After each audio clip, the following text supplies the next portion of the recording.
I don't think a lot of you, most people don't understand. Okay.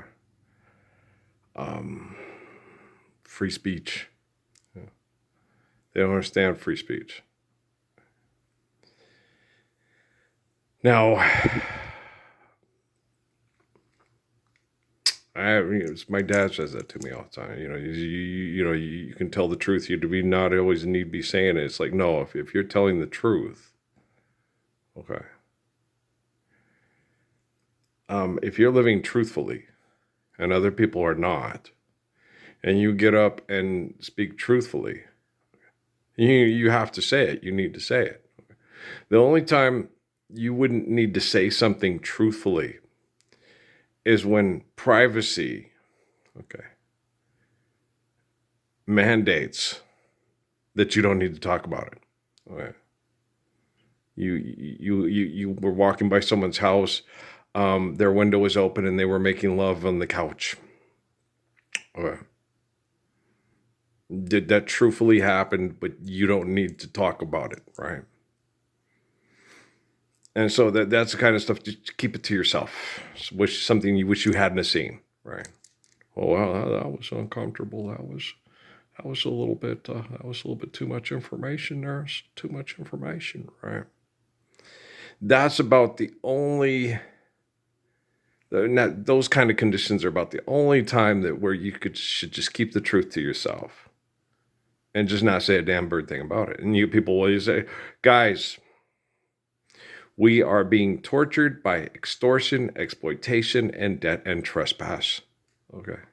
And it needs to stop so we have privacy. So if you were walking, and it wouldn't happen with me, I'm old and, I'm not like Jeff Foxworthy, when I was younger, extract myself. I didn't even like to do it then. When me and Law had sex at the park, it was a horrible experience for me. She thought it was fun. I thought it was horrible. And the high school kids, the back portion of the golf course in the park where we were in Scottsdale, that were watching for full moon. I'm like, oh my gosh, they saw me and my baby having sex in the park, and I was in basic training for it's 2:00 in the morning. What are you doing out? You should have a better curfew than this. Right?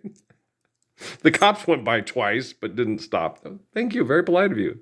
Guess they could tell. Well, it's a vet that just got back from, are you kidding? He's got a boombox, candlelight, wine, chocolate-covered strawberries, and Luther Vandross. It was bound to happen, right? Okay. And everybody's, why are you saying that? People see that and participate in it. Yes, because you put up satellites, you pay taxpayer dollars, and you want to be part of the book. Okay? And that needs to end. Okay?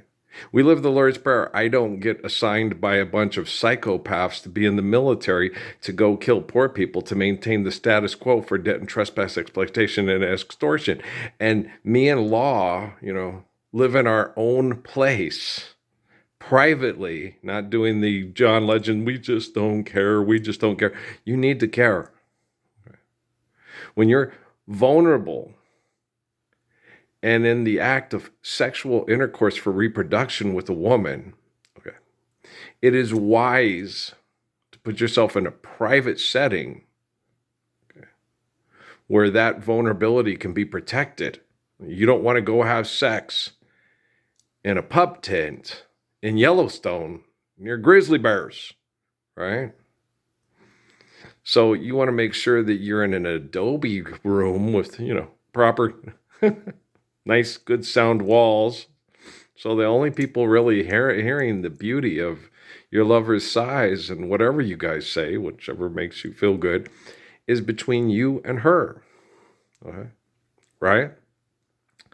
I'm not being a bad person by excluding, and saying her and her, or him and him. I'm talking about sexual reproduction. Okay? I'm not talking about sex, signing contracts and saying I get to keep all my money and my family can't take it away because I didn't sexually reproduce children. I'm not talking about archaic. I'm not talking about forgotten words and funds and ink stains that are dried upon some line, right? I'm not talking about that. I'm talking about how we live through loving one another when we engage in coitus intercourse, sexual reproduction. Is this the same Zach that has sex with Penny? I've ever seen that one? Okay.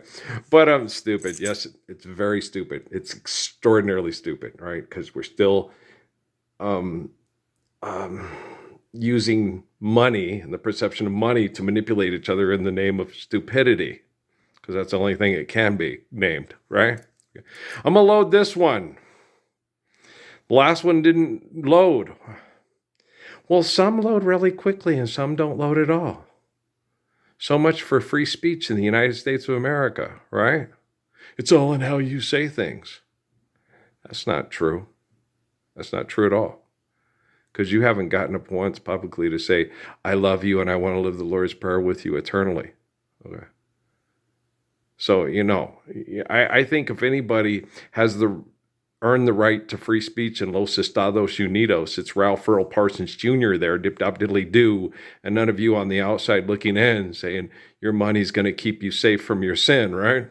Okay, guys, let's load this one up and see if dip-dop-diddly-doo can get their dip-dop-diddly-doo together, right? And if not, I help people. I love people. Okay. I don't want to talk much. I got to go change the spark plugs. We're still working on that. And get those spark plugs placed, and then we'll replace those brakes, and then we'll run our chores around here and stuff like that. And I expect you guys to show up and do the right thing. If I have to do it by myself with the technology, how are you going to explain that to your descendants? You're just like Mussolini and Hitler and Pharaoh and Caesar and all those other mass murderers, Genghis Khan, You're a mass murderer who will come and kill all the other guys off and have sex with all the women and say, they're all my offspring. Judging by the way that everybody acts like a bunch of murdering pack of dogs, that sounds appropriate, right? Okay, so let's get our stuff together, right? Let's be good people. You can do it. Because faithful love transcends fucking. Does it?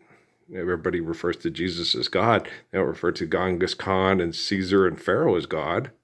They used to be gods, but now they're just fuckers, right? Okay, I love you.